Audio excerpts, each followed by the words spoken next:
All right, lovely. So, yeah, I mean, this kind of came about just from the video I put out, I think a couple of months ago now, and you had the kind of response that made me think, I wish I thought this video through more if I knew somebody who knew so much more about this than me was going to comment. But yeah, I think there's some sort of really interesting discussions to be had around this, and I know we've sort of interacted a few times on Facebook, but like we just said, this is a kind of like first time actually sitting down and having a chat with you properly. So yeah, I know we talked a little bit about maybe just kind of working out exactly what it is we're saying, like using terms properly, which I'll freely admit is something that I try to do well at, but I often use a term and somebody goes, actually, that doesn't technically mean that. I'm like, yeah, you're right. I should probably use something else. So I think that's given that we're talking about chiropractic philosophy and that's such a fraught, we're going to upset people with this video no matter what we say now. So that's great.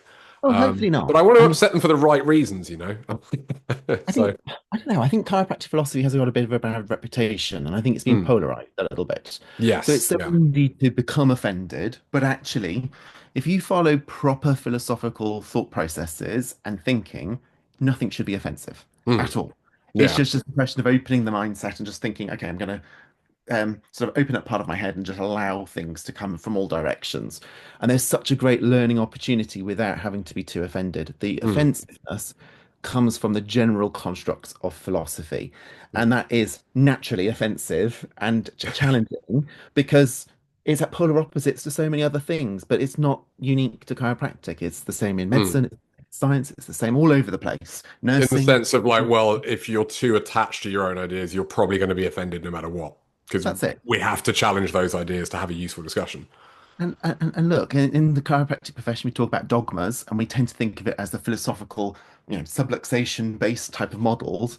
But there are dogmas everywhere in Mm. science, in evidence-based practice, which is in itself a philosophy, incidentally. And all of these things, just bringing them together means you can learn and reflect so much more crisply, but also you can really understand the difference between what you are as a practitioner, who you identify as, what the profession's identity is. Mm. I think that's what was in your post that really resonated with me. So many students leave and question, what am I doing? Am I just doing a thrust? Am I just talking about things? Am I just basically pleasing the GCC and making sure that I follow the code? Mm. Or am I able to have some permission and freedom within those guidelines? Of course, you want to stay within those guidelines to really rank up what we're doing and really advance and develop the profession in a way that is congruent with contemporary practice, but still not to cap Mm. off at the No, past. and it's interesting you mentioned the code because that's something I didn't put as much focus on before, but I'm noticing more now is how,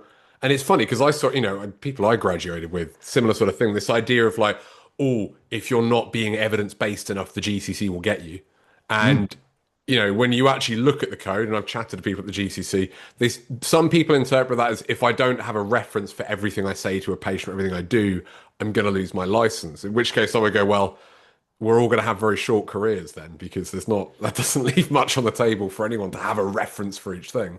And that's not been my experience at all. The code seems to be quite flexible in that terms of I think if certainly there's that evidence, great, but most of what we do, let's be honest, there's not a lot of evidence for, and whatever evidence there is, anybody could pick apart and go, well, that wasn't a big enough study, or all these kinds of things. So it is funny. I think people take this idea of evidence based and the GCC being this really strict thing, and they then operate very defensively. I think from that a lot of the time.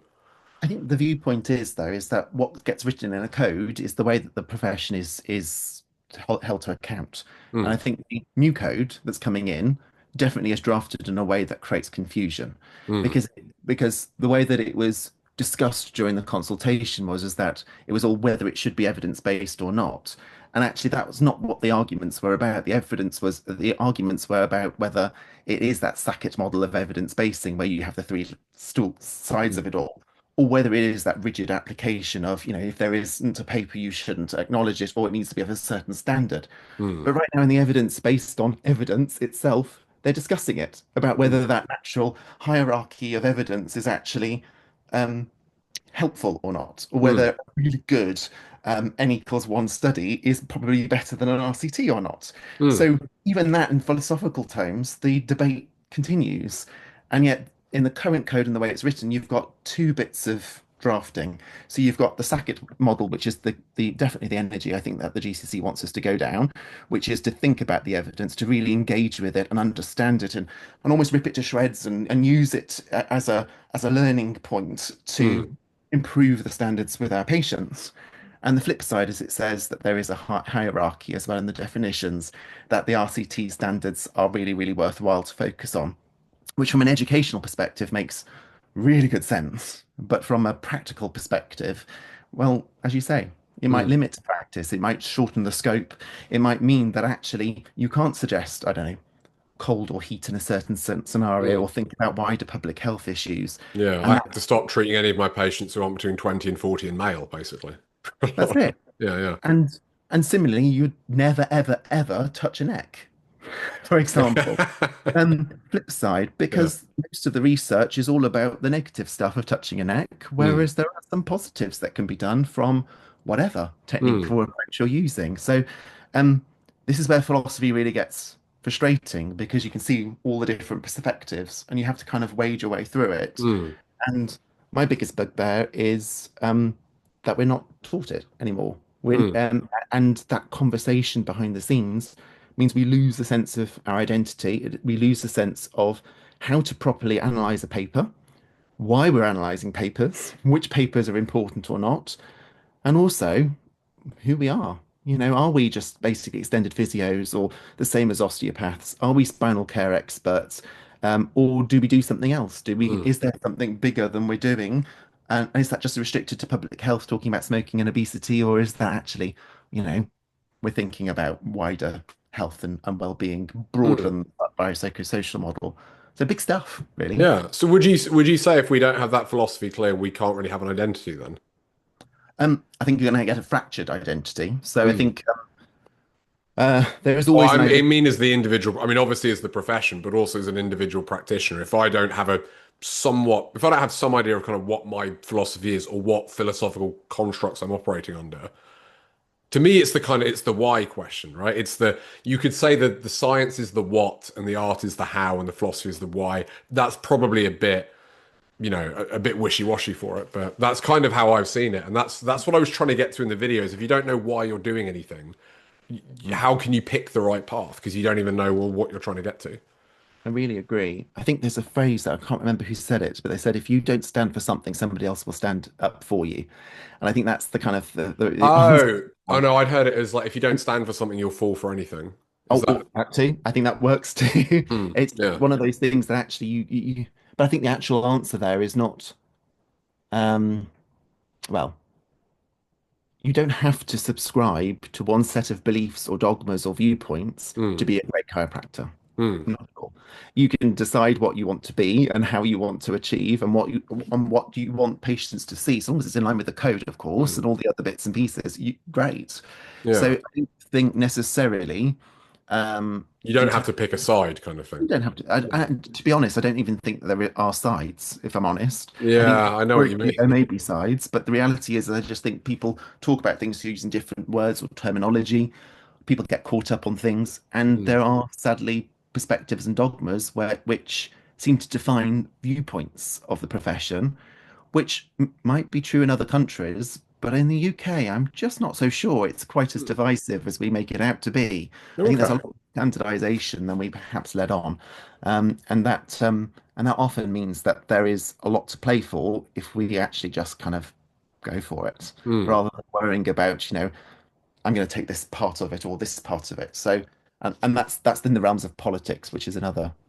Well, I was about to say, I've really noticed in the last 6, 7 years, that certainly at least the UK profession, because that's the one obviously we're most familiar with, that it's kind of a microcosm of wider society, and that the same political issues that we see in the profession are mirrored, and I think we have an incredibly polarized political system now. People want to put you into one of those two sides, and the idea is, well, if you're on side A, you believe all these things are good and all these things are bad. And then if you believe side B, that, and there's not a lot of ability to go, well, I think they're right on this, and that I quite like the terms left and right wing because the bird needs both wings.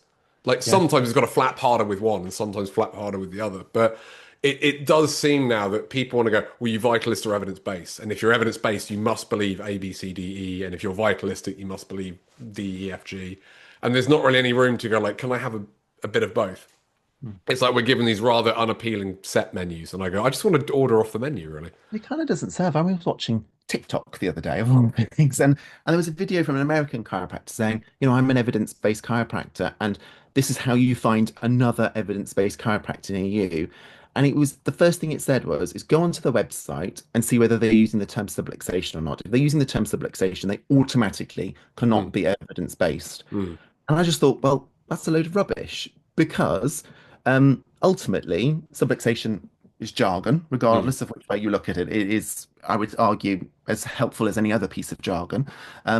But ultimately, you can still be a really good chiropractor and evidence informed whilst using another piece of language. Mm. And just the same way as you might want to break down the meaning of the traditional meaning of the term subluxation, talk about, I don't know, um, these are just general words that have been used in history. So joint dysfunction, kinesiopathology, Mm. whatever.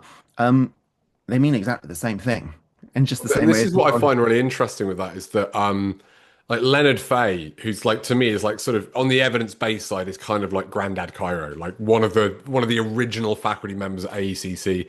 Very much, from an evidence-based perspective, people would go, well, he's kind of on that side. And people don't realize that he came up with the five-phase model of the VSE. He was the one who developed that. He's since gone, look, it got taken and they ran with it in a direction that wasn't what I was talking about. But it's this idea of like, I tell students that and they're shocked.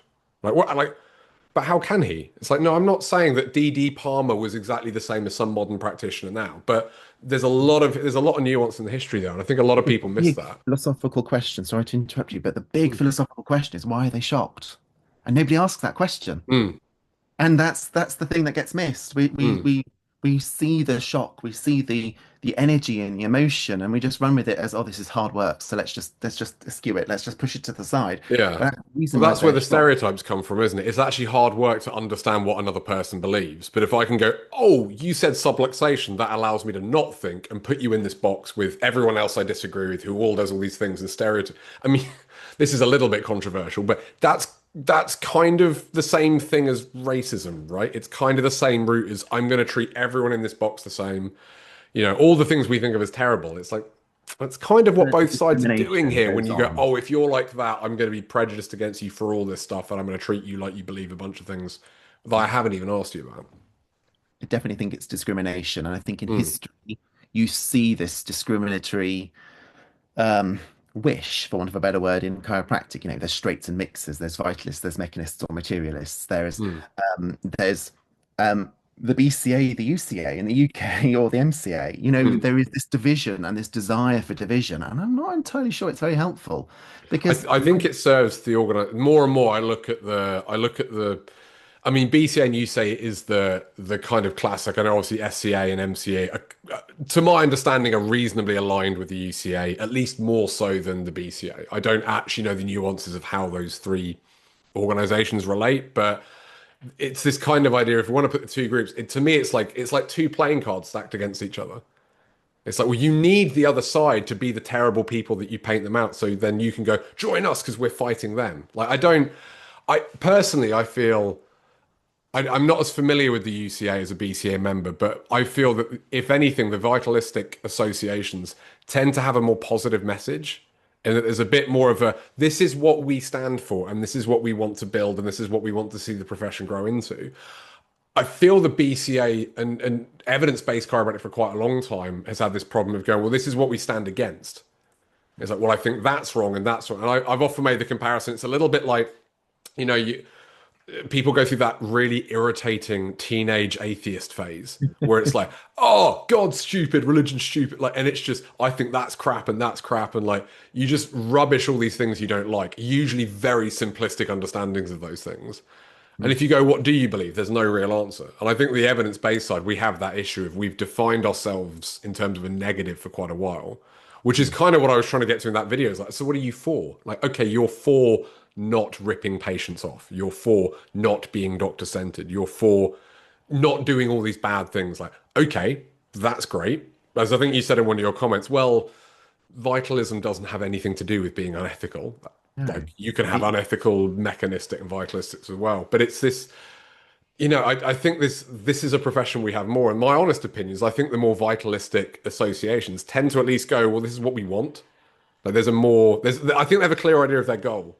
The BCA, as far as I can tell, is we'd like NHS and doctors to accept us. And I know that gets thrown at BCA quite a lot, but I can't really see what else is the positive vision we're building. And it's not something that excites BCA members, frankly. I think it's the question of what is philosophy, because I think each of these associations have their own philosophical stamp. Hmm. So, as you were saying, the BCA, I think they're very well respected for what they're doing in terms of pushing the evidence forward. They're trying to lobby and ensure that chiropractic has got a very, very stable basing and foundation from an identity perspective. But they want chiropractic to be seen as spinal care experts. Hmm.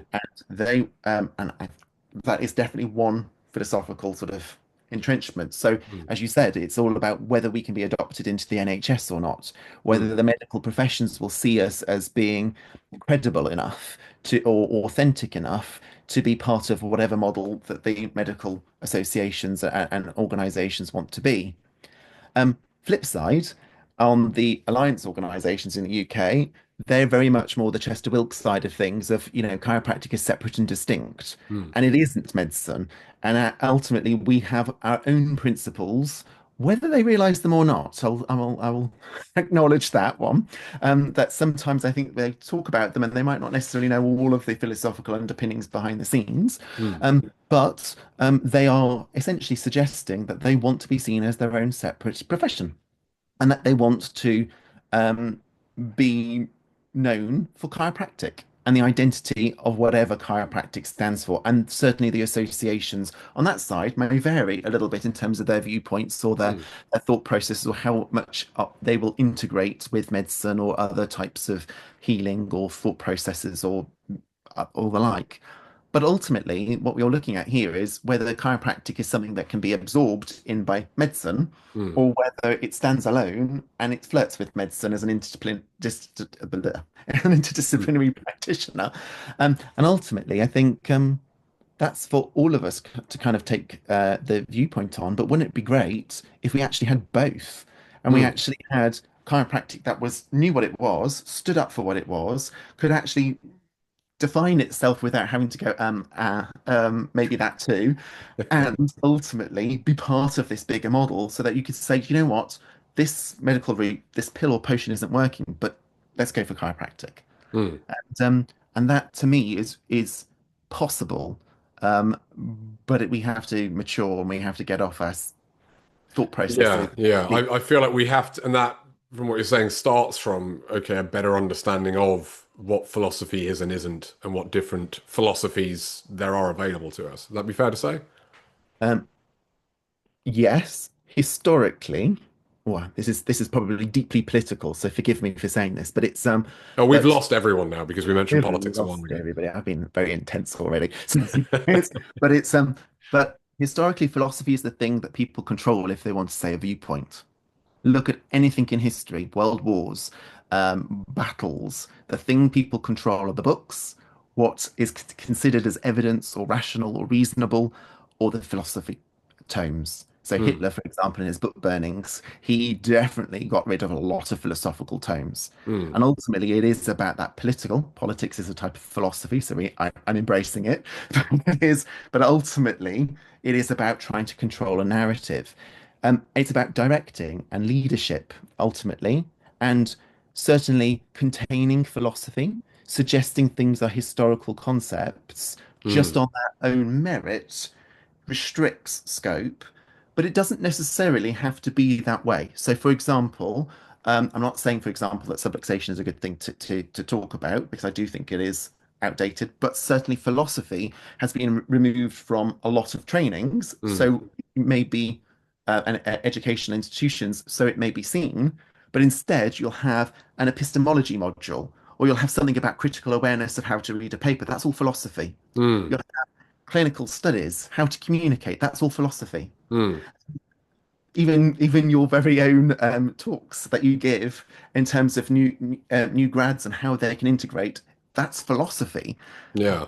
this day and age, we don't dress it up as philosophy because we're a bit scared of it. So what we do is we talk about it being evidence-based or scientific, but those constructs are not scientific So we're constructs. kind of going, instead of, look, here's the topic of philosophy, here's the different, philosophical concepts that are available that you can choose from. We're kind of going, don't worry about philosophy. We're going to take a couple of these things off. And it's to use the menu item, you have this nice big menu. It's like, no, no, no, you just want burgers.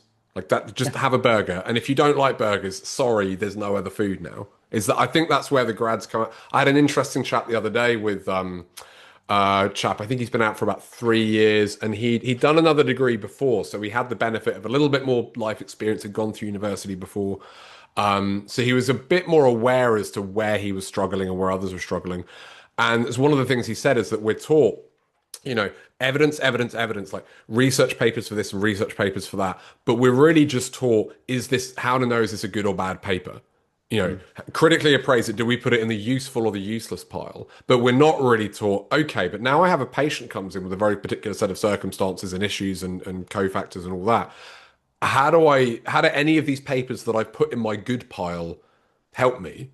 And also to me, I'm going, well, good and bad is a very black and white way of looking at, well, as you say, philosophy essentially there. And it's this kind of, they don't know how to translate this particular version of philosophy into, yeah, but now you're dealing with real patients all the time and reality is messy and all that lovely left hemisphere models and construct stuff that allows you to absorb the knowledge doesn't allow you to translate it into what this patient needs. And I think that's where a lot of them, and at the same time, they're going, well, this is another new grad I spoke to. He said he worked in one very high volume, very vitalistic, by the sound of it, what most evidence-based chiropractic was stereotype as that kind of practice. And then he worked at the opposite first. Very, very mechanistic. You treat them 4 to 6 times and then you discharge them. Only pain-based, that's it.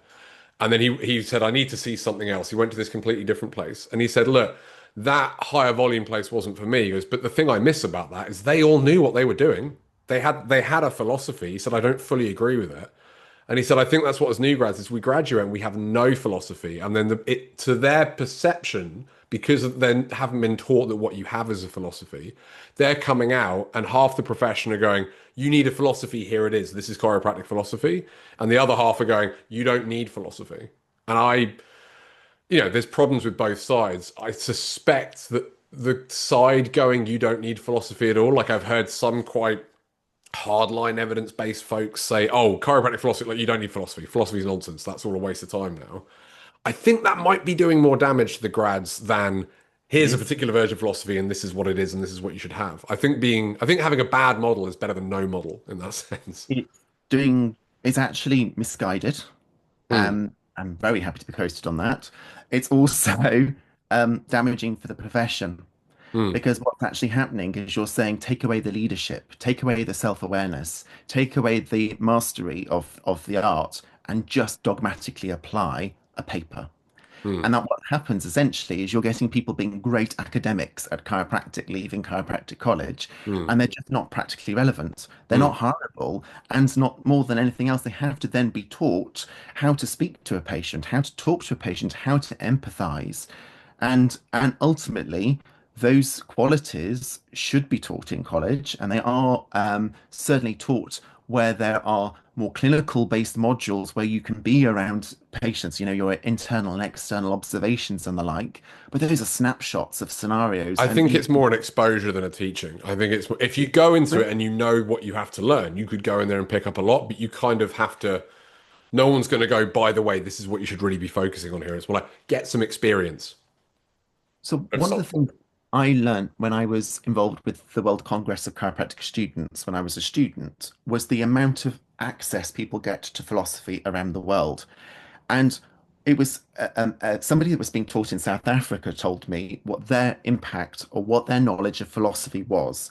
And I'm going to just share it with you for a second Mm, because I think it's useful to know. So it came from this book, which is the Modern Development of Principles and Practices of Chiropractic by Scott Haldeman. And this was their entire knowledge of philosophy, because this was the only thing that was really given to them in their course. mm, In this book, the only bits to do with philosophy talk about traditional philosophy being DD was a quack, they were family eccentrics, BJ apparently murdered DD.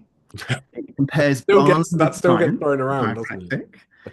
It tells that the evidence-based people are people of competence. So the people who are not evidence-based are incompetent by delineation. And it even suggests that the threshold of respectability and subsequent acceptability by the scientific mainline is the goal of chiropractic. So, in other words, what this book is suggesting is that anything that doesn't absorb into medicine is automatically something that is incompetent or not worthy of the title of chiropractic. Now, I am not criticizing Scott Haldeman. He's done so much for the profession. So I'm just going to put that out there. But what I am saying is that is very much one viewpoint. That Hmm. is very much more aligned traditionally with that BCA model we were talking about earlier. That is a really credible way, but there is so much richness that comes from some of the other discussions that go out there that could inform and approach and probably make that job a lot easier if that was suddenly integrated within. Hmm. One of the things you mentioned was about vitalist practices being high volume. That is not always the case. Hmm. Definition of vitalism just means it's bigger than the sum of its parts. So mechanism being contained by its parts. Yeah. So if you were doing anything that is to do with public health, you're talking about diet, nutrition, you're talking about obesity, smoking, you're talking about a chiropractic lifestyle, as I call it, you're not being mechanist, you're being vitalist. And straight away, a lot of those practices that suddenly talk about that we are Can not you vital. can you expand on that a little bit? Because I'm not saying I outwardly disagree, but I think a lot of people might hear that and go, wait, how is talking about lifestyle vitalism? I think Yeah. there's a leap there that I'm Um, still a little bit like, I think you're right, but I don't quite get how you got there. I love that. Yes, completely. So it is about definitions, Hmm. essentially. So the definitions, so the challenge that that philosophical discussion has is it is based not on opinions so much, although everyone thinks it is, but based on conventions. So if you've got a convention that leads you, that is set up, a definition, a way of working, then your thought process kind of filters underneath that. So a little bit like your definition of evidence and or what's considered good evidence or bad evidence in the traditional sort of evidence-based paradigm. That is the philosophical construct. So your RCT and systematic review and your controlled trials are higher than your case reviews, for Hmm. example.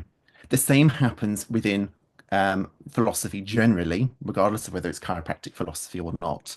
And ultimately, there are different definitions of what's going on. So mechanism or materialism, it's actually probably more materialism than mechanism that we talk about in chiropractic terms, is all about things being the sum of their parts. So it's the machine model, it's the MOT model. So you're Hmm. going into your chiropractic clinic essentially because you've got an ache or a pain and you want to get it fixed. Hmm. Or perhaps you want to maintain your machine behind the scenes in Hmm. order to get things to chug along the Yeah, road the a little. body's just a collection of parts. We find the broken part and fix it, and then job done. So, sure, like your car and your mechanist side of things, your mechanic might want to say, "Oh, we'll do an oil change here," and that might be a little bit more. But the intention is really as you're dealing with the constructs of the body. Hmm. So it is all very self-contained. So your brain is your powerhouse of the body, and from a biological, natural perspective, and everything is kind of governed from that. Now, when you start to put mental health into the side of that, suddenly Hmm. you're a little bit further out of the body, and Hmm. straight away that doesn't fit that model of mechanism. Hmm. So it's more than mechanism. So anything that is psychosocial, it's actually not mechanist Well, I was or going to material. say that that's the whole hard problem of consciousness, right? It's like, well, we can't really explain the emergent properties here if we're dealing with complex systems. From what you're saying, it sounds like, well, we have to dip our toes in the vitalistic water at some point, unless we're going to go, which is, and it's funny actually. I think this is where I, I don't want to say I think it's where a lot of the academics in the profession come from, but I feel like there are a lot of people who get into chiropractic thinking it's a materialist mechanist job, and it is that find the broken part. The person's going to come in and lie down, and I'm going to lift the hood on their spine, fix the broken bit, off you go. And then they really struggle in practice because it turns out most of the job is dealing with the spine's owner, and that's a completely different set of skills to being a mechanic. And Hard. it's the sort of are you higher in empathy, are you higher in systematizing, and not many people are high in both. So the people who are naturally great at being the spinal mechanic are probably people who would naturally do well in the academic world because they're good with models and numbers and concepts and that sort of thing. And I wonder if many, not all, but many of the chiropractic researchers were people who were naturally more inclined. Yeah, this is a complete stereotype. I don't know if this is true. I imagine you find more atheistic chiropractic researchers than atheistic chiropractors, Well, I've done for some example, research because it would on that. lend itself to that. Sorry? I've done some research on that. It wasn't published because it wasn't, get this, politically savvy to publish it. Well, we brought But religion there in we now as go. well, so we're definitely losing people. But these presumptions are well and truly documented as being debunked, and Okay. ultimately, the vitalist side of things. I'll just continue. So you've got that mechanist Hmm. viewpoint. Vitalist is something bigger than that mechanist side, and that's all it means essentially. So. There is a whole viewpoint of there being two concentric rings, essentially. So you've got mechanism in the center and then vitalism that encompasses that Hmm. mechanistic side of things. And so, what I would say to what you said is that actually, I don't think there is that delineation. I think you can just have a greater researcher or greater student who is vitalist behind the scenes. It's just their practice includes something a little bit Hmm. extra, Oh, essentially. to be fair, I don't mean to say it should be that way. I think it's just more my suspicion is that because of the way that we discuss the or don't discuss these, is that those people might naturally be pulled a bit more.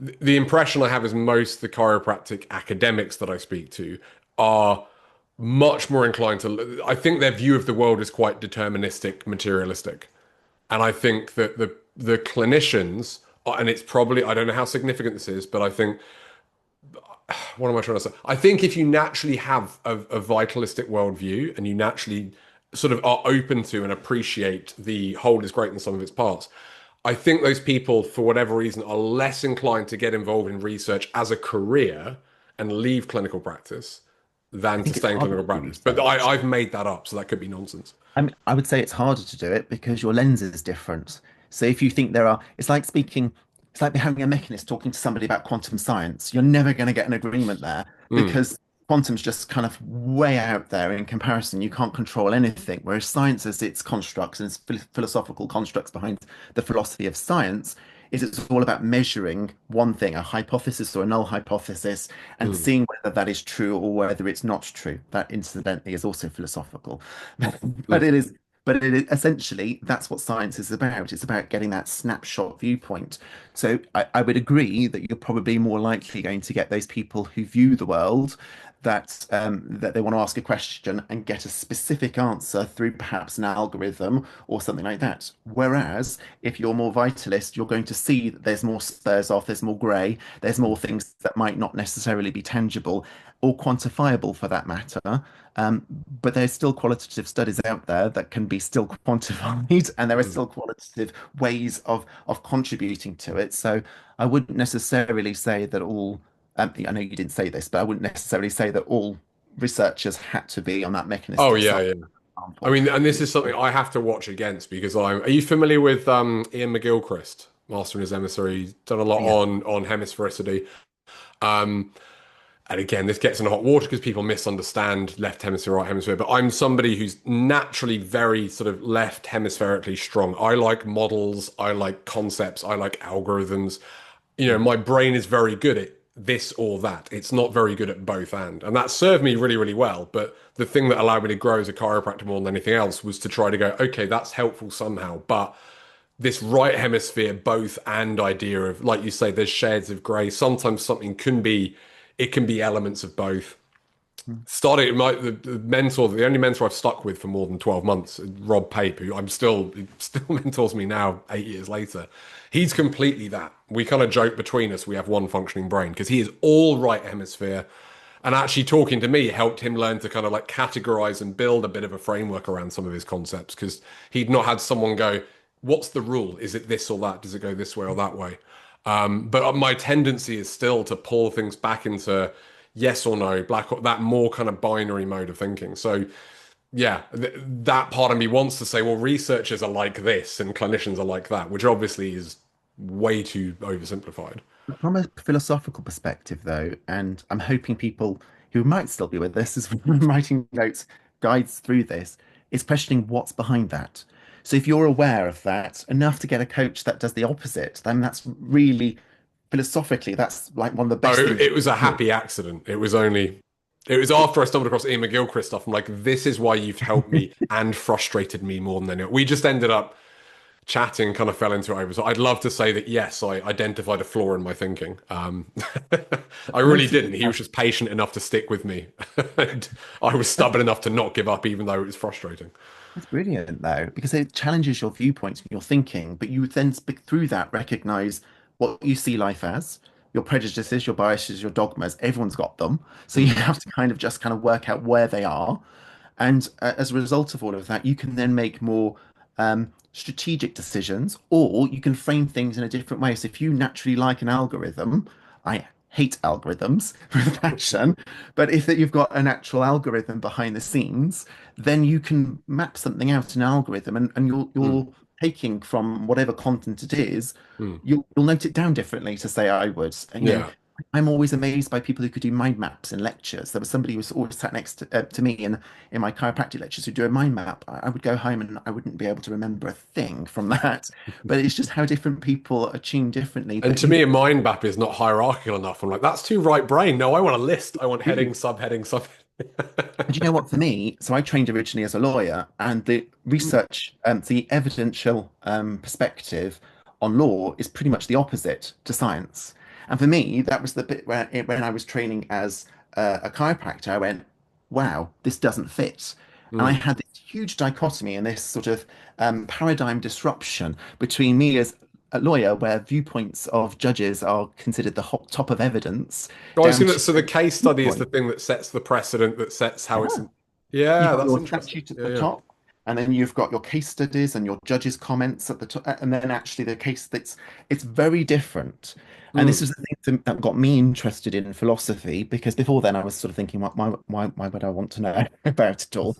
But because actually between the two of those, there is a grey area, and that's the medical legal world, where actually Mm. they merge. And ultimately, what the GCC has been savvy at doing this year is with its new code is it's starting to sort of merge that and getting people to think about where the code meets the research for chiropractic and how that integrates. But that's a dangerous area for an organization that doesn't necessarily recognize philosophy because there's Mm. going to have to be philosophical discussions to navigate through that. And sadly, that's going to end up in the fitness to practice hearing side of things rather Mm. than an academic side in the Royal College or the like, Mm. which is messy. And Yeah. but that's the way it goes. But it is interesting how philosophies can differ and those perspectives differ. So I normally come at things from a relatively logical perspective to start off with. That's the old lawyer in me.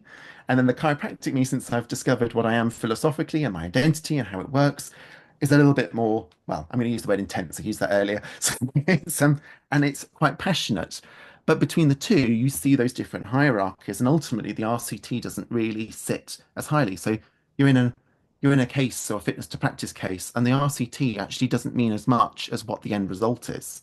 It's a Mm. very different setup. But from a Mm. clinical perspective, your RCT or your study that's peer reviewed is actually quite high.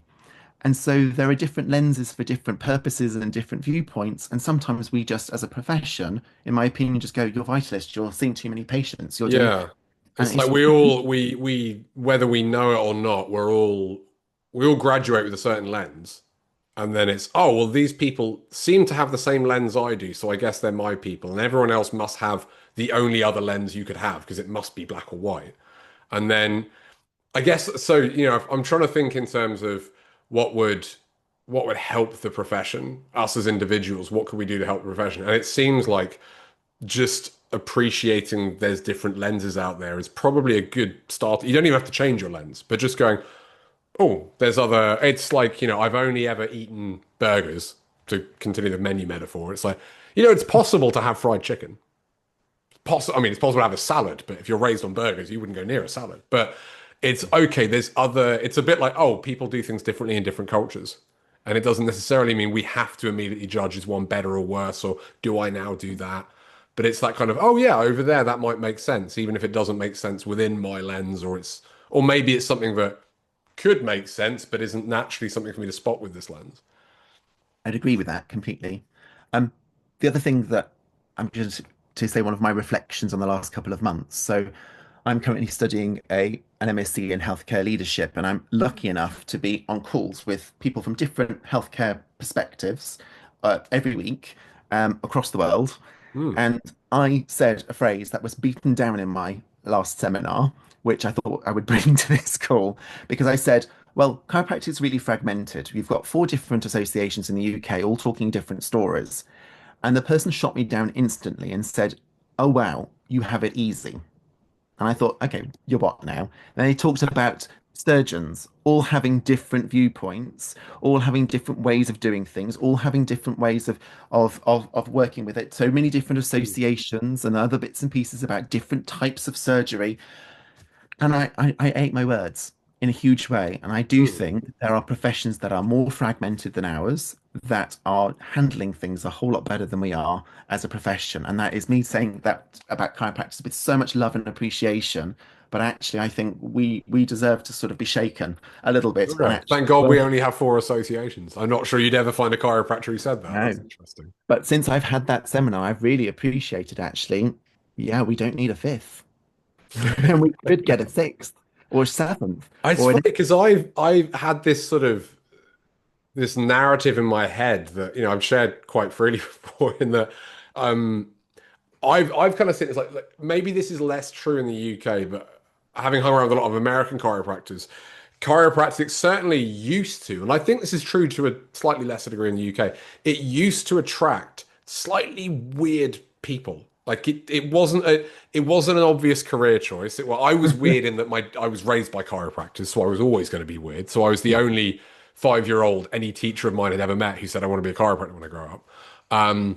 But it's usually something people kind of stumble into. And if you're very much like a normal mainstream person, you probably wouldn't have considered it. So it tended to attract slightly wackier people, but it also tended to attract people who kind of want to go off and do their own thing. That they're not looking at work, they don't want to work in a big organization. No, I want to do my thing and be my own boss and be in charge of myself. And that's changed. This is a whole separate discussion, but I do think that's changing with younger practitioners now. Very, very different. And I think as clinic owners and mentors, most of us are not prepared for that.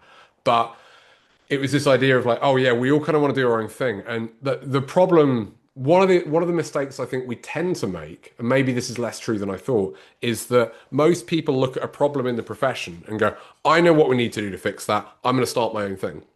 And I can't like often find myself going like, wouldn't it be better to take a thing that already exists and try and steer it a bit more that it's going to be slower and harder and you won't get all the credit and you won't get to be in control. But like people talking about we need to set up a new mentorship scheme. I'm like, we have the PRT. Like I'm biased as anything because I'm on the council for it, but I will freely admit there are many ways we could improve it. There's multiple things that don't work as well as they should.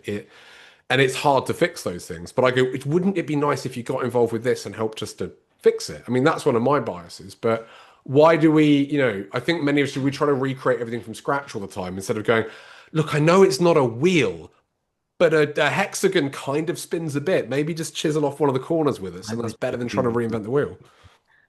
Let's just pick up on PRT as I'm a PRT trainer, and Okay, we'll I both get will, in trouble with Marcel then. That's good. I'm sure, but I will just say this much: it's philosophy, it's clinical skill training, it's working out who you are, how you can be patient-centered. It's about making sure that you know how to read a paper. It's about standing with you whilst you're having those scary moments. A paper's Mm, not going to do that. Science is not going to do that. Philosophy and art will. And mm. that's what PRT is about. But we don't dress it as such. But actually, that's where that real stuff is. How can I talk to my patient? How can I make it patient-centric? Am I actually being patient-centric enough? These are really valuable questions. And some of those things that I've had this year whilst mentoring PRT students is that voyage that happens throughout the course of a year from going from a college perspective where everything is almost given to you. I know it's not given to them, but Mm. it's sort of artificial in respect Yeah, to, oh rubbish, I've do got A to something get to I B can't kind of thing. walk into the clinic. What do I do? And there is that scrabbling around behind the scenes of figuring out, okay, what's the public perception that I want to give? What's the Mm. professional? What's going on behind the scenes and paddling away that nobody needs to see? And what am I reflecting behind the scenes and going, actually, that could have been so much better than that. And that is so valuable. But that whole exercise of reflection in itself, the GCC makes us do it every year. Guess what it is? It's philosophy. And yet we don't want to acknowledge It's it. funny because the opinions I've often seen from the more vitalistic practitioners out there who don't like the RCCs, they go, "Well, there's no philosophy. It's There is. it's BCA disguise. It's BCA pretending to be apolitical or something." I'm like, you might not agree on the all the philosophy that goes in there, and I agree. It's certainly, I'm sure, from a more vitalistic perspective, the RCC does look fairly anemic, and there's probably from what you're saying, we could probably do with more of that discussion. But at the same time, I know some pretty vitalistic chiropractors who are heavily involved with the RCC as well. Completely. But it's that one thing you mentioned there as well. So you've talked about how there's these different philosophical constructs we can use, and we're trying to mentor a new graduate in this example and help them find out sort of who they are and their identity and whether they're being patient-centered, if they're being patient-centered enough. Would you say patient-centered care is a philosophy? Um, I think it's a practice style, but it is a philosophy in the respect of who would you define as a patient? And that question is I knew you'd philosophical. instantly go deeper than I was prepared for with that answer. Sorry. Um, and the Go on. reason why I love it. No, nobody wants me to talk philosophy. You've asked me to talk philosophy. I'm loving it. This is 15 years of oppression here, so I'm loving it. So it is really good. But who is a patient? I'm a patient. You're a patient. Everybody's a patient. And so actually, it's about what our lens is again in terms of who are we, and Sorry, and sorry, also, rewind on that. How is everybody a patient? yeah. So when you have an illness, you're Oh, in that patient we all get ill at some point. Okay. and your perspectives at that point. So I was ill a couple of weeks ago, and guess what I did? I did the thing that I really hate my patients for doing. I went onto Google, I put my symptoms in there. I was like, this is what I need to work out. I know what I think it is, but I Hmm. still put it into there. I put it into ChatGPT as well. I'm really embarrassed to admit that. But that's what came up. I was going Yeah. to die, all the other bits and pieces. And then I stopped and I thought, I've moaned about so many of my patients doing just that. And that's because patient-centered care is about being understanding of your patients and Hmm. understanding it from their lens. I don't think I was actually as patient-centered before that experience. Hmm. Because now I realize that they're feeling vigilante behind the scenes. They want to be looking in terms of their health and well-being. They Hmm. want to be the person making the decisions and firing the shots, and we need to be supporting them. And it's But a we thing they can do right now. Like you're not in front of a doctor. It's like it's 11 p.m. at night and I'm worried. All I can do right now is get on Google. Or I'm just going to sit here and go, well, better wait till the morning and hope I can see someone. A brilliant video to watch to back what I'm saying up here is a TEDx talk about Meet e-patient Dave. And if you put that into YouTube, you'll get Meet this brilliant e-patient Dave. e-patient Dave, and you'll get it up. It's a TEDx talk, and it is a brilliant little video. It's about 25, 26 minutes long, so it is definitely worth a cup of tea with. Hmm. But it is a brilliant thing, and I found that after my experience, and it really opened my eyes in terms of what we think patient care is. But actually, the lens that most of us go with patient care is not patient-centered. It's what we think the patient wants Hmm. rather than what the patient actually wants. Yeah, And, I've and this often is called this that's patient-centered light, where it's sort of, oh right, so like ever, the three stools, right? And it's funny, patient goals and values are always last. Nobody ever lists that before they list evidence and experience. But we go, okay, so then there's the patient-centered bit. So I'm going to basically use my clever brain and I'm going to assess things and I'll ask them questions and I'll find out about their life and their goals and their kids' names and all this stuff. And then I'm going to put that into my brain and I'm going to decide, right, based on that, I assume I know what the patient wants. And if I was them, I would want this. So I've now got to convince them to do the steps that get them there. But while I do it, I'm going to be nice and friendly and I'm not going to outwardly force them and I'm not going to deliberately overtreat them and I'm going to remember their kids' names and talk about, and this will get you back to tennis too. Remember you like tennis. And it's still this sort of paternalistic, slightly like well-intentioned but patronizing mindset of I've decided where you should go and my job is now to convince you to do that.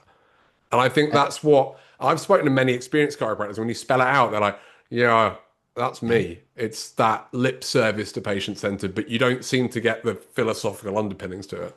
But then again, flip side, because I'm all about flip sides. I wouldn't want to cast any shade or aspersion or blame to those people that feel that way, because if you look at it in terms of what's in the code, we have to be evidence-based. And the third pin of that chair that you were talking about is the wills and the needs and the wishes of your patient.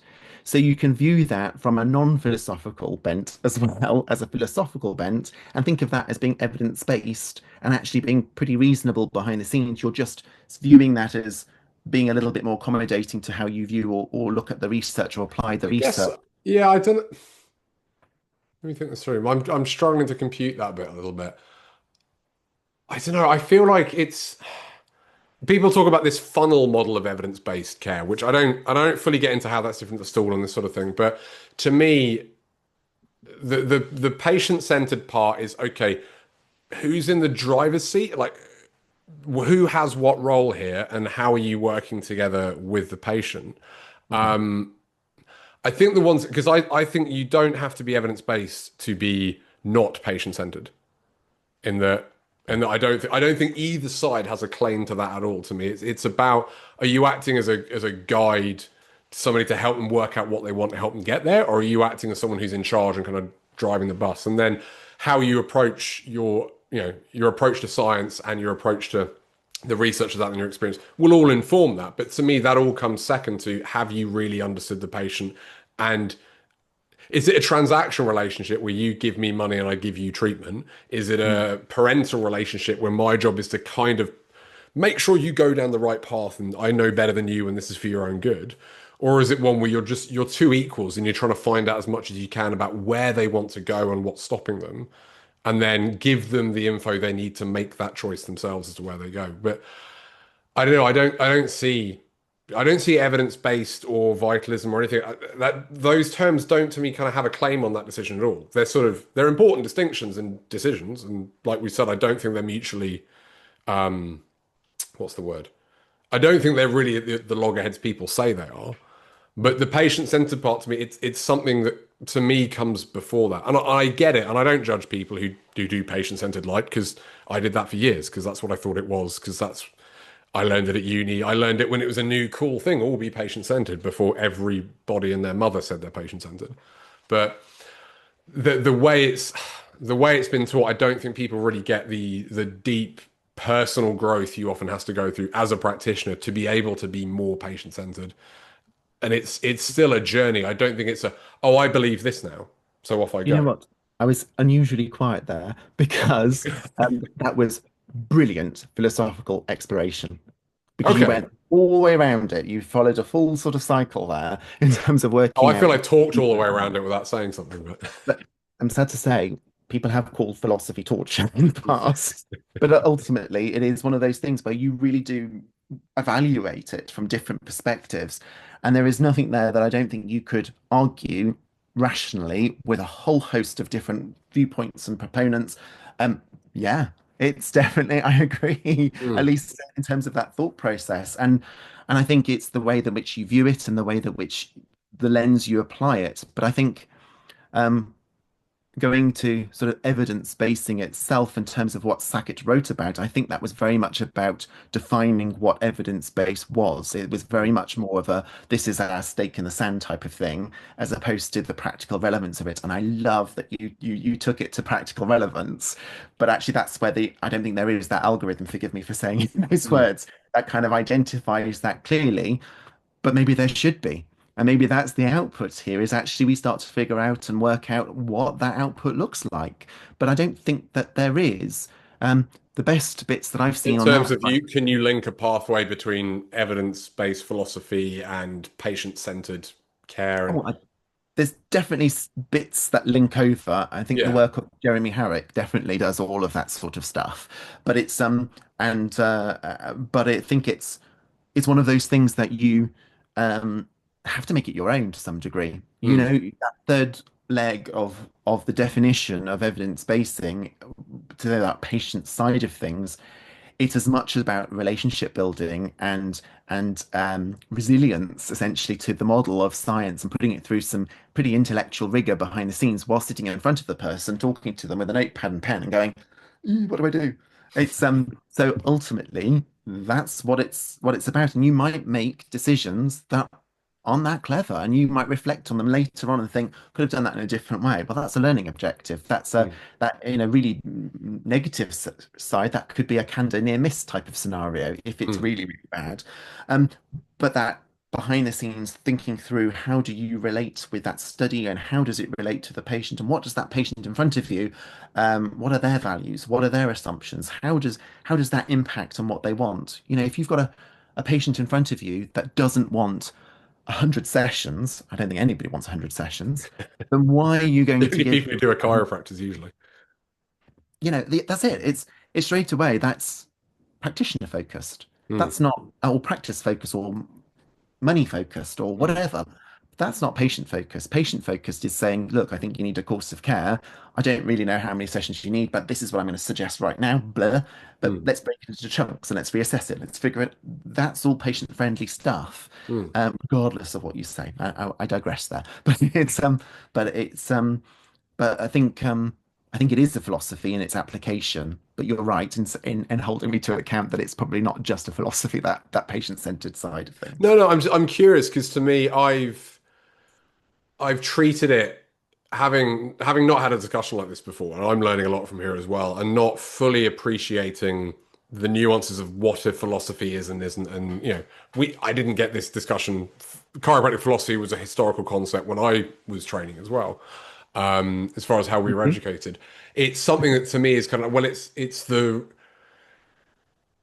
it's a set of principles and beliefs that kind of guide, they're kind of the boundaries for me in how I practice. And the first thing, if do I do this or not? The first thing it has to go through is like, well, is it patient centered or not? Because if it's not, frankly, I don't care.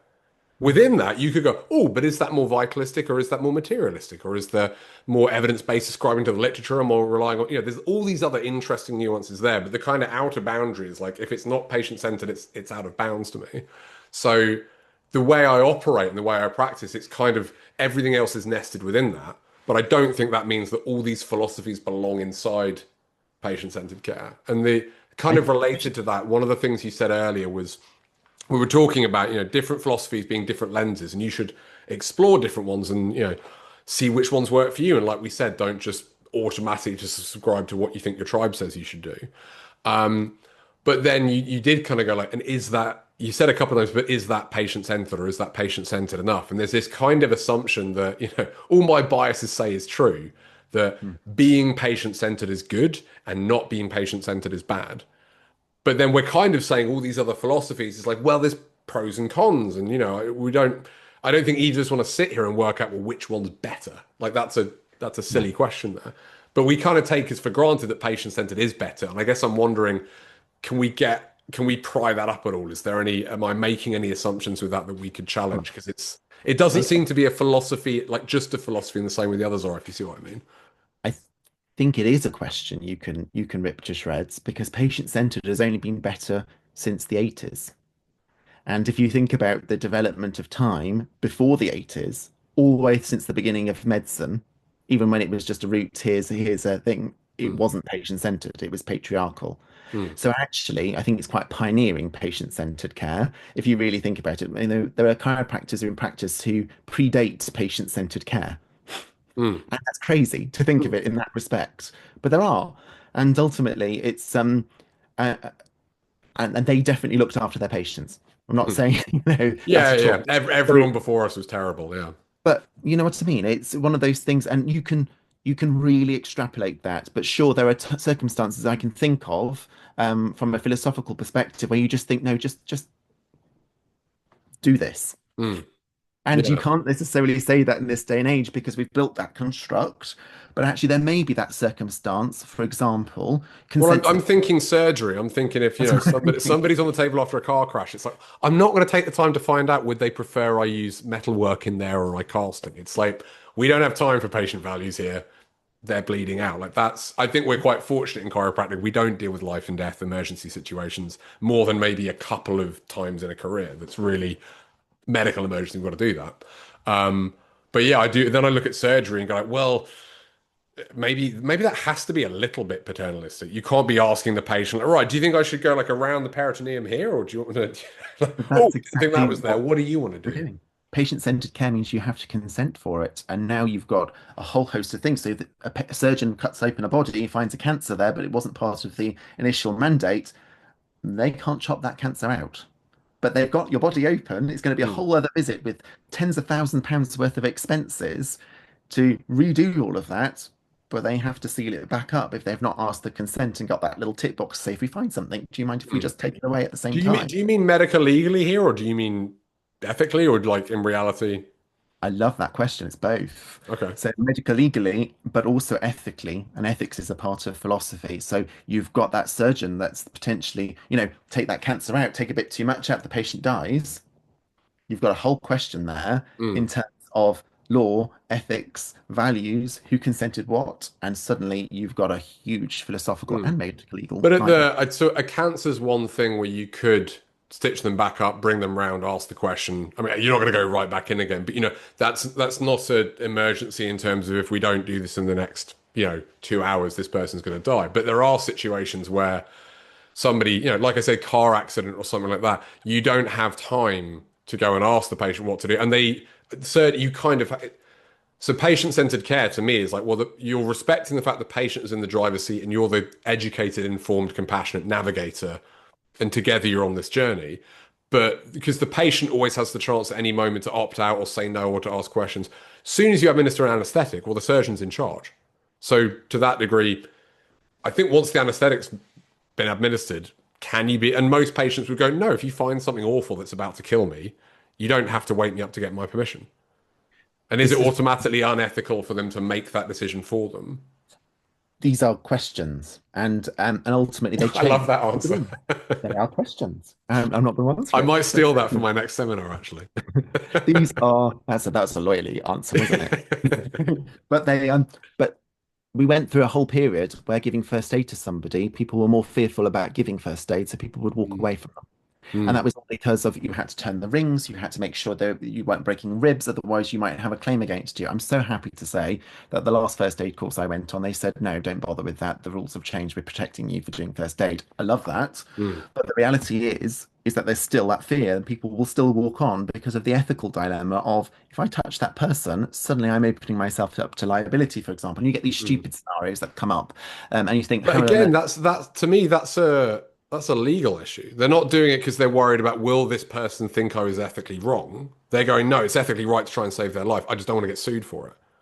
So I don't, is that a question of ethics? That seems like a question of law, What really. do you think law's based on? That's my Well, question. ideally ethics. I think it depends. We could all It's point to laws. jurisprudence, it's the Yeah. philosophy of law, and that's where ethics sits Okay. in I'm not going to really debate well. somebody with legal training on this at And, all, for sure. but this is the craziness, and this is my point, and why I'm so avidly happy to be on this call is that we actually really eschew philosophy and chiropractic, where actually it has a really centered place, and it's everywhere in other professions. It's just for some reason we've decided that we need to just get rid of it because well, historically, things were not necessarily as clear as they could be, or not as professional as they could be, Hmm. or they align themselves to things that actually we should be slightly embarrassed about, perhaps, Mhm. or perhaps we had sandwich boards and other behaviors, or big elephants and all the other bits. But the reality, and we don't identify with that, but actually, philosophy itself, it's kind of a friend. It's kind of part of what we're doing, Hmm. and I think by stopping that conversation, we actually minimize a lot of what's great in our profession, but also that links us all up together, and also our understanding about chiropractic and its integration with other healthcare professionals too, because there are so much that can be said by comparing philosophies and having that conversation with other professions as well as with our own. But it's getting into those conversations by acknowledging that philosophy isn't a weaker limb of Hmm. education, but a strong limb that might actually raise more questions than answers, Hmm. frustratingly, as we've discovered on this call. But actually it's really relevant to work out really how far do we go with this? Where are our boundaries? And what is the most exciting things for us that we want to focus on to develop the profession versus just keeping the status quo or echoing one person's paradigm because we are so varied, Hmm. and it should integrate everybody. People should get that belly fire. People should go into practice and go, I've got this patient, they've got something, I have no idea what to do, but I'm going to give it my best shot, Mm. rather than what can I do? What Yeah, can't I let me just bounce back do? to the GP in case the GCC come after me. And Yeah. this that's sad. And Well, and it's defensive practice, isn't it? And I think that's. I mean, I see it in the number of times somebody has pasted in like a Facebook group or something, going, "Oh, I've just got this email. It sounds suspicious. I think it might be Simon Singh and his good thinking lot." And I'm reading the email, going, "That just reads like somebody's asking for help. Like they just happen to be asking for help about asthma." Or something that you're not completely confident saying, yes, we can treat that and ASA approves of that. I'm like, and the number of comments below where people just go like, oh yeah, I got that. I just ignore them. It's like, that could be like, it might be somebody trying to trick you. But you know what, guys? It's not actually that hard to not let them trick you. Just don't say, yes, I can cure asthma. Like if you already know what you should and shouldn't say, and if someone's coming after you trying to trip you up and get you in trouble with the GCC, it's like, well, for that to happen, you've either got to make a mistake or you've just not got to know the code, really, to do that. But that's like I've had this with quite a few of my patients the last few years. I've helped them find like a counselor or a psychotherapist, and I haven't recommended them, but I've gone, look, here's the BACP website. Here's how you can kind of browse it, and this is a process I found works for myself and others, where you can go have a look, see who's got a friendly face, read a bit more about them, like just a little quick way to find somebody who might be a good fit for you. And I've had several patients come back to the point where I actually adapted and I started saying, by the way, message a few. Don't be upset when half of them don't get back to you.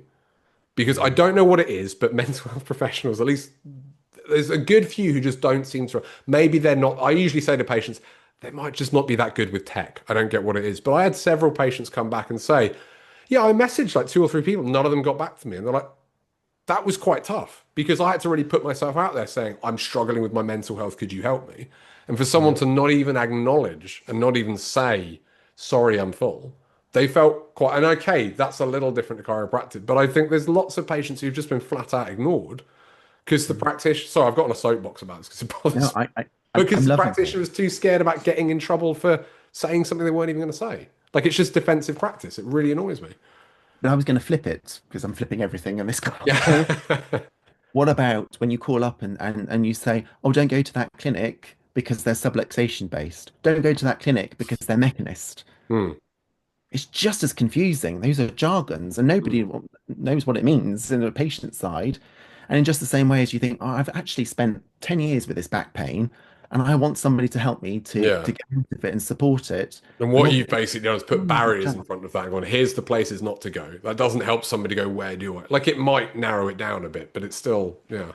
using your example, wouldn't it be great if you could have a scenario where you could identify and communicate with that person, regardless of their tech abilities, so that you can do that behind the scenes for that patient to just go, here you go, slot in. This is the person it is. Here you go, without having any any issues back thrown at you from a regulator, say if you've done something wrong or whatever. It would be brilliant to have a mechanism um, of open dialogue so that you can be properly patient centered. But that will only ever happen if we identify as who we are and recognize what other professions are recognized as and their identity and work out our piece within the bigger picture. And that, Can I just clarify there? Are you talking about the ability for me as a practitioner to liaise with another practitioner on behalf of my patient and go, right, I've spoken to them, they're available, I'll put you in touch. no, thank you for the clarity question. I No. think I that's wasn't sure if that's what you meant or something else. interdisciplinary care we should be doing anyway. It's Hmm. part of it. So yeah, certainly in terms of just picking up the call, but in order to break down those barriers and think bigger in terms of the professions and how they link together, that's what I was talking about. But yeah, Hmm. you're right. From an everyday practice, sure. Um, we've got a circumstance in our area at the moment where most places that accept X-rays, for example, don't really want a chiropractic referral. So Hmm. even though you've gone through additional IRMA training or whatever, they just won't accept it. Or if they do, they will very much look over at it and give the bare minimal because Hmm. they're worried about what they need to do on their side. So that can sometimes give a position of risk or a position of where actually professionally you're feeling like you're under the back foot, where actually you just want to do what's in the best interest of the patient. Mm. It would be brilliant to have a way that the professions can properly talk to each other and I mean that not just simply philosophically, of course, but it's in order to really ensure that there are firm links Mm. more than just rely on A&E and GPs to funnel through, because that's just clogging systems up, and Mm. thinking broader in terms of what we need as a profession and what we need. I've just realized as you said that, we're basically our ability to get somebody into the medical system when they need it. The two access points we have are the two that are the most overloaded, and the two that the most like the NHS is going, please stop wasting their time. It's like you've only given us GPs and A&E. That's our And I two think endpoints, and they're the ones that are so I overwhelmed. really don't want to pick on the GCC with my next comment, but forgive me, Nick Jones. But the whole writing letters to a GP, a suggestion, I'm so glad it didn't go through. Mm. But can you imagine what we would have done to the GPs if that had gone through, for example, in that respect? When would we ever get an X-ray referral? They'll just Mm. ignore us. And ultimately, this is where sometimes it's knowing what we need to fight the battles on, to fight the right battles at the right time, so we can advance and develop the profession. That all comes, you know what I'm going to say, from philosophy and working out what it is that we need to be doing in the right perspective of it all. And it goes on. Mm. We all think of it, but we might not recognize it. And I think we need to think it through and work out. So, on that respect, I don't think we're being as patient-centered, going back and hopping back a bit, as we could be, because we're not asking the right questions. We're thinking about writing a letter for every time a patient comes in, rather than increasing that access Mm. to a phlebotomist, Mm. whatever is required. Yeah. So I'm thinking, I'm aware that this ran over quite a bit already. I assume you're good for time. So long I as you're keep happy, talking. I'm happy. As I said, it's been 15 years since somebody has asked me to talk on it, and I'm really happy. Well, I mean, I think there'll definitely be, at least on my part, some reflections on this, and then probably a part two at some point where I go, now I've thought about this, I have even more questions. But I guess to sort of like not quite put a bow on this, but to sort of wrap it up a little bit. And this is probably exactly the kind of question. Well, let's find out. You're now Love benevolent that. dictator. James Yes. Harrison can basically get the profession to do what he wants. What do you think that what would be your first kind of steps to go, this is how we're going to advance the profession, both for the patient's benefit, for the profession's benefit, for us as individual practitioners? What change would you most like to see? Other than discussing philosophy more, I guess that's step zero before we get to step one. I'm trying to do it in one word for you, so let me just. So the reality is that I wouldn't want it just to be my viewpoint. That's the thing. No, see, What that's where I thought this is probably the wrong question to ask you, but but the word I would actually say on the back of that would be integration. Now, mm, the word integration is very polarizing and it can mean different things. Integration now, I don't necessarily mean, I've not completely worked this out, my viewpoint on this, so please note, whether we integrate in the NHS, for example. I think that's a separate viewpoint, mm, separate thing from what I'm talking about. But certainly integrating with each other, having that general respect for each other. We need not to be saying in meetings and conferences that there are parts of the profession that do us harm, or there is a side of the profession that's the evil side of the profession. I've heard those on conferences over the last 2 years, let alone anything else. And ultimately that doesn't help. So I think that integration, that respect, that viewpoint and openness, transparency and respect for everybody within the profession would be the thing that I think would be the most amazing transformation in our profession. Because what that will then mean, essentially, is that people can do what they do best, that they're regulated, surely, mm. to do those things, but they actually can learn, tolerate, respect each other, rather than forever going into a meeting and going, I don't know whether that Chris gets me or my Yeah. Are or you maybe one I of think, them kind of thing? are you one of them? Yeah.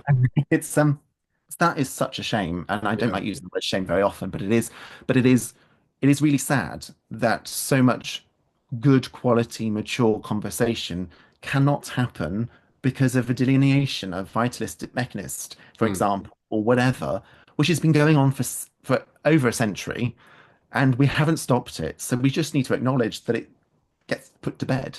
mm, Essentially, that's something that. if you want to identify, you can identify like we're talking about discrimination.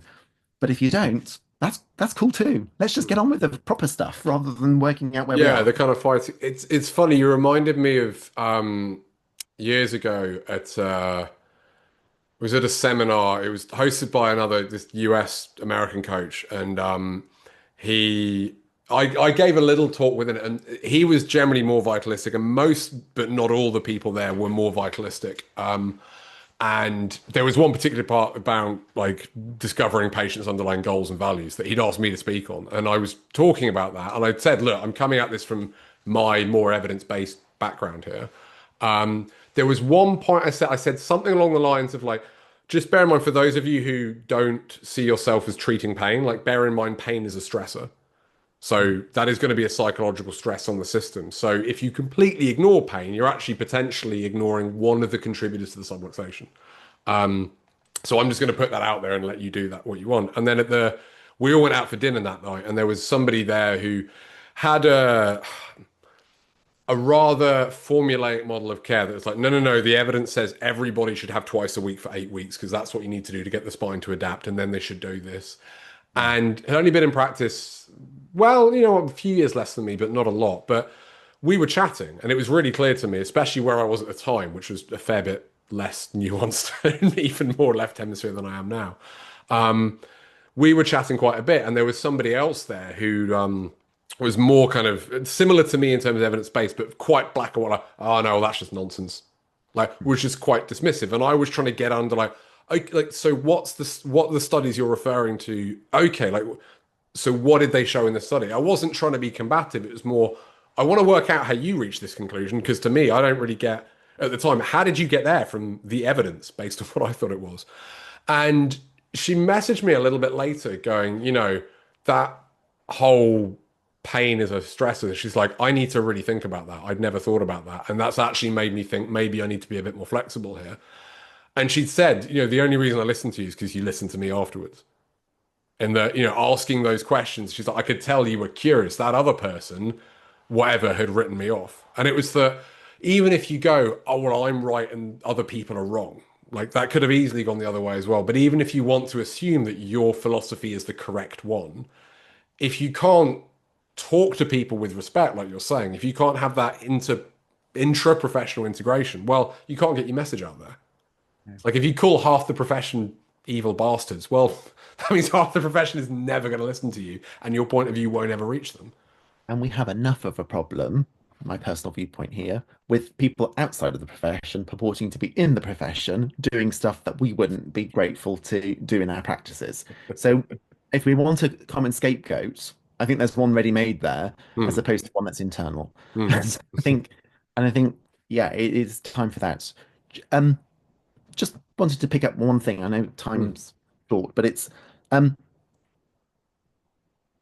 one of the philosophical challenges I had when I was a student was this viewpoint that if you wanted to have a more vitalist perspective, you couldn't be pain-centered. And I think mm.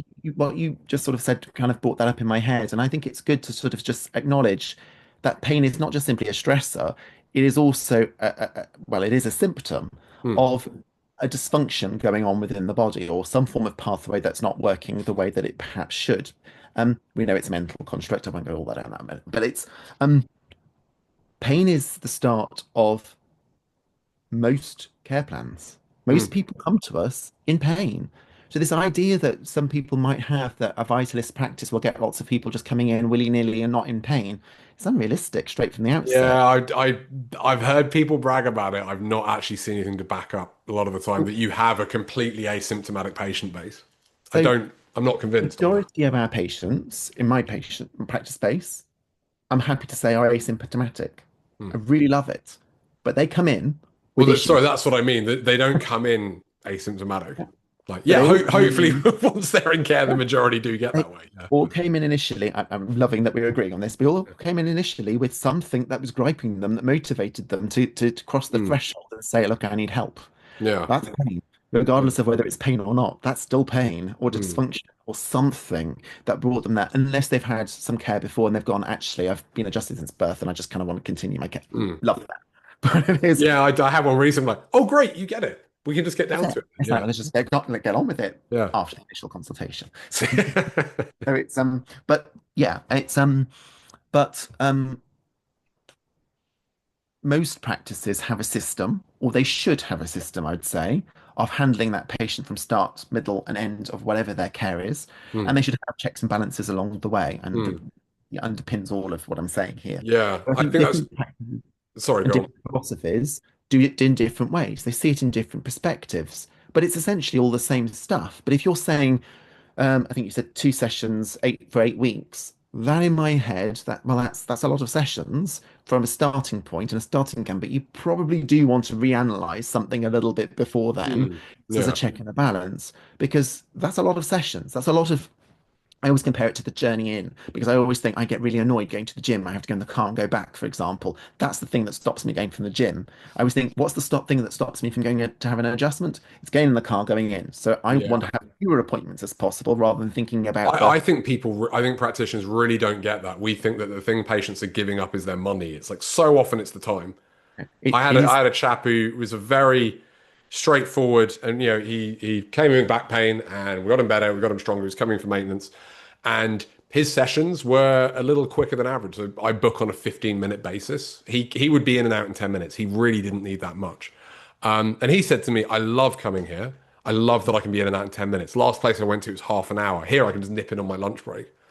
And it was 20 minutes of his time. And that to him was worth so much more than whatever different fees were or things like that. And yeah, it could be an hour or two out of somebody's day to come and see you Well, twice that's a week. about philosophy, isn't it? It's about what value you put on the care that you give.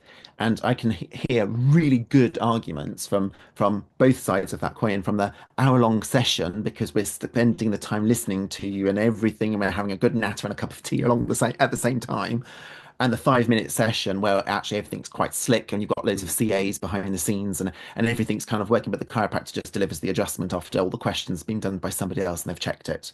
Well, I understand that as a model because you're getting the same quality to the patient's side of things, Mm. or it might be a shorter appointment, as you were saying, like 10 minutes or whatever. You can argue all of those perspectives. I don't think that it is valuable to sort of identify or pick faults in any one of those from my Yeah. perspective on this call anyway, certainly. But I certainly, know I think it's good that we have, I think the problem is we all, it's funny. I think that we pretty much every chiropractor agrees that there is a good time to do it. They just disagree on what that time is. And pretty much everybody agrees that high volume care is, you know, 50% of what they spend with somebody. So if I treat for 15 minutes, if I see four an hour, as soon as you say 8 an hour, I would go, well, that's high volume.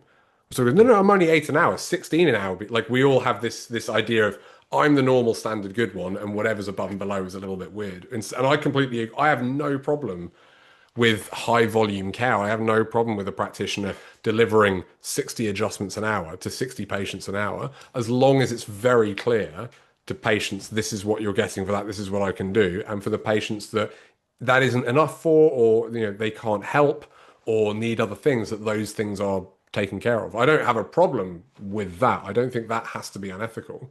As long it's like flying business class versus flying EasyJet. Like nobody really goes one's less ethical than the other.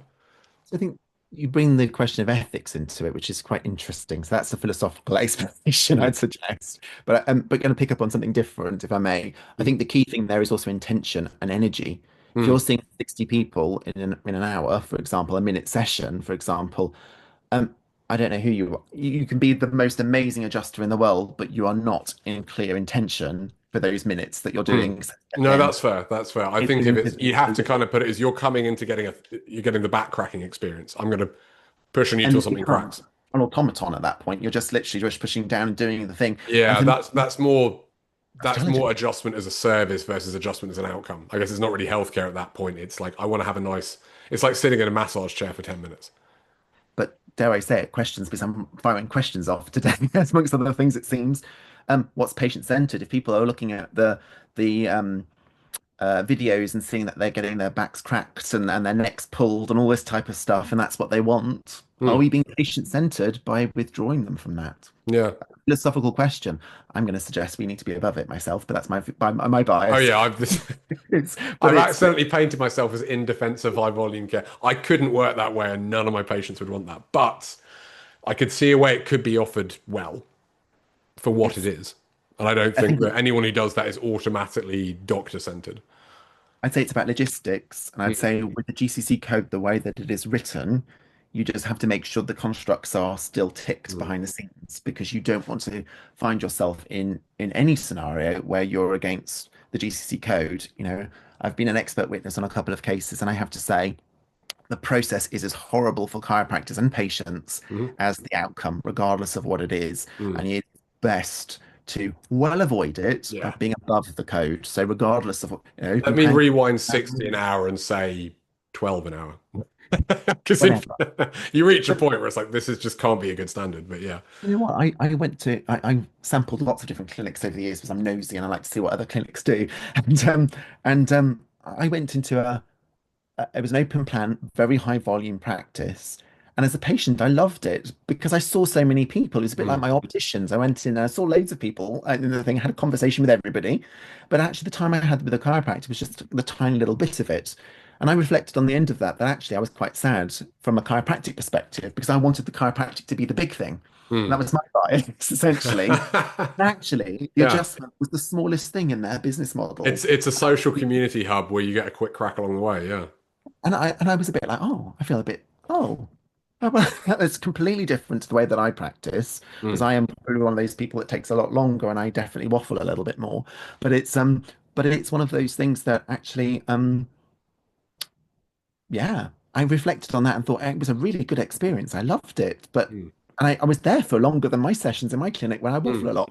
Yeah, I think many of us look at high volume and go, oh, so they just walk in and walk out. It's like, no, no, no, no, no. There's a whole journey through that practice each time, which I think they're doing a lot of things that many people who don't practice that way could probably learn from. I haven't seen many, but the ones I've seen, it's like, okay, you've thought your patient journey through on each visit quite well. But I really like going to Gifted. those clinics, and as a student, I like doing that. So I was encouraged to with the college I went to, but I think they all do it now in terms of going to other clinics and seeing it, seeing what other practices do. Go to a variety of different practices, different styles Mm, from your presumption about what they do, and see what the similarities are. And you'll mm, find that there are loads of similarities. There's just one or two differences, or different pictures, or whatever. mm, And that aesthetics, that the feel you get when you come into the clinic, well, that's a philosophy in itself. And how the practitioner communicates, that's a philosophy. The way that they deal with their practice members or their patients, and they suggest what care they should have, or what role the patient plays in terms of their conversation. Are they saying, what's sore today? How was it since last time? Or how well do you feel? Or what scale of prom or prem are they using? mm, All of these are really exciting differences in our profession. Um, but what you should do in your practice is the one that resonates with you most, that still mm, fits the code. And that gives you your practice identity, but it also gives the profession more of a sense of confidence. And that's what I think at the moment the profession is lacking. It's the mm, confidence and that the integrations back on that point as well, because it's all a little bit lost right now. I mean, the GCC is working out how to develop the profession right now. It's asking that question mm. right now as we speak. It's asking for surveys. What do you think we should be doing in terms of developing the profession? Well, I think we've come up with a few already on this call. Mm. What could be doing? Definitely. I think that's a great place to wrap it up, actually, the perfect place to end. It's been really a huge pleasure to talk to you, Lovely. Chris. And you, yeah, it's so nice to finally have a proper conversation as well. But yeah, I think we should stew on this a little bit. I think I've got some stuff to mull over for sure. And then I don't know, maybe do a part two sometime. Sounds good. Here we Always go. up. Thank you so much, Chris. Lovely. Thanks again, James. See you soon. Okay, Bye bye. bye.